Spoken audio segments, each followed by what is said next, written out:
Did you like it? What was the life like when you, because you were just, what, 15? 15. Yeah. Hard. Was it? Oh, it was tough. Yeah. Oh, God, yeah. We went to this boys' training establishment in Suffolk called HMS Ganges. It's all boys, you know, just joined the Navy. And there was a group of about 10 of us, I think, we met at the station and taken up this place, and we fell in outside the office inside the grounds, and this petty officer was there, one of the instructors, and he had this big long rope with a knot on the end of it, and he stood in front and said, "Now, I want to introduce you to Stomachi. This is Stomachi, and any of you get out of line, you get Stomachi, and I'm going to give you a little sample of Stomachi. All of you turn around and bend down." And he came along the line of us and whacked us each with a big dot in front. That's what it feels like. I did it very gentle. Anything wrong, you don't do as you're told, you don't fall in line, you'll get the Stomachi.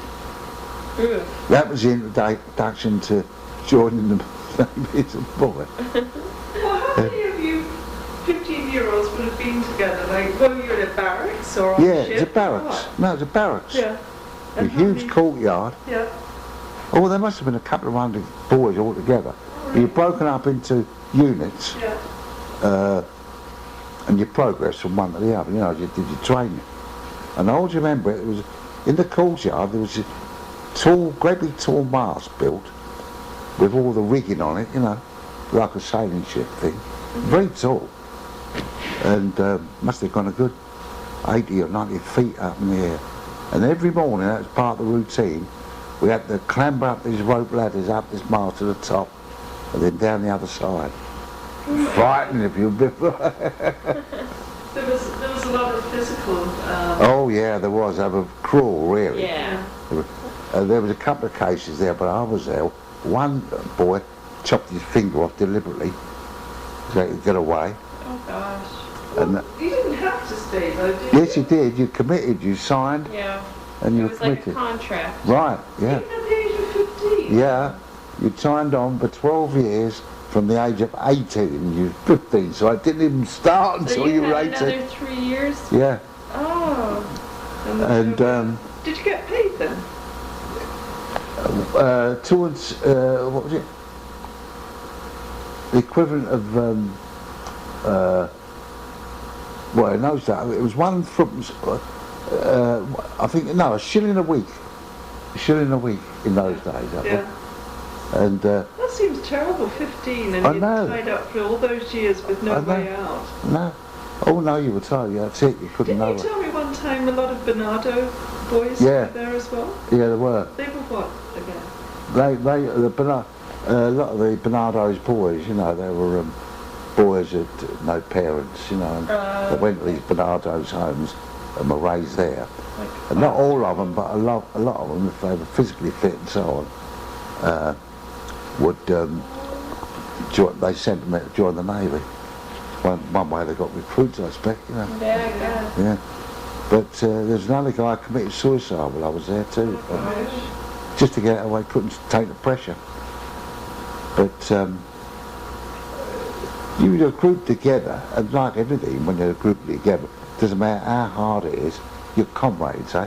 Yeah. Your friends, your great, you know, and you learn to live with these things, and the consolation of your comradeship. Yeah. And I was there for when I was 15 then. I was there till I was 17. That's right. 2 years after that.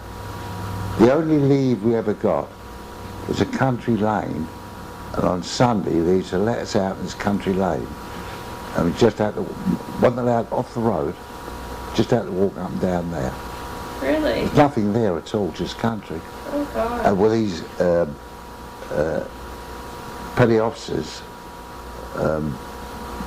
patrolling it on bikes, push bikes, to see that we didn't get into mischief or anything at all. Were you like all in uniform right from the beginning? Yeah, oh yeah. The old sailor's uniform. Oh yeah. Baggy pants. Oh, I and can tell you a story about that. Yeah. I've been used to wearing underwear, Yeah. at home. And cotton underwear, you know, pants and vests. Oh, and when they kitted you out, you had to take those and get rid of them. And they gave me this, we used to call them flannels, that white sailor's shirt thing. It was made of this horrible furry stuff, if you like, you know. And when you put it on, it was all prickling you. And then on top of that, you wore the jumper, which made it worse, compressed it. You just walk around like this. Well, What? stiff. Oh, stiff. Frightened to move. He was getting No pricked in underpants. places he didn't want to be pricked. And you had the Like blue. long johns. Yeah. Yeah. No, not long john, the trousers. Oh, the No oh, underpants. yeah. And that was very rough as well. Yeah. You got all chafed between the legs and everything. Oh. But I remember, I have a dim memory of your uniform, and I remember it as being very coarse, heavy stuff. Oh, it was, yeah. Yeah. Yeah. So, as kids, did you used to have to fold them in the 7 creases? Oh, yes. Did you? Oh, And yeah. that was supposed to be for the 7 seas or something? Something like that. I Because know. you didn't have an iron, really. No. But, oh yeah, no, we had kit inspections, and you got issued with every possible thing even to what we used to call a housewife.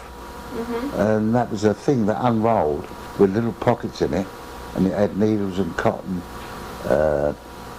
thimble and things like that, because we had to repair our own clothes, you know. That's where it all started. Yeah. Darning your clothes. Yeah. Yeah. And Ditty box, famous in the Navy, they don't have them these days.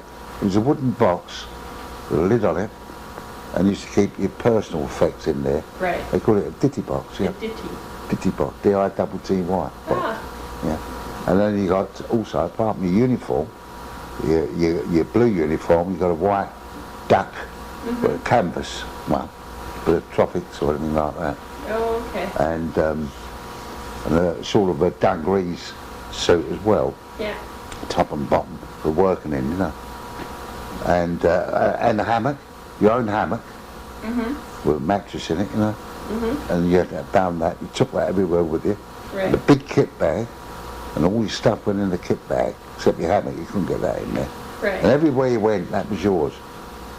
And so you always had this big kit bag, and you have it come everywhere you Oh went. my gosh. And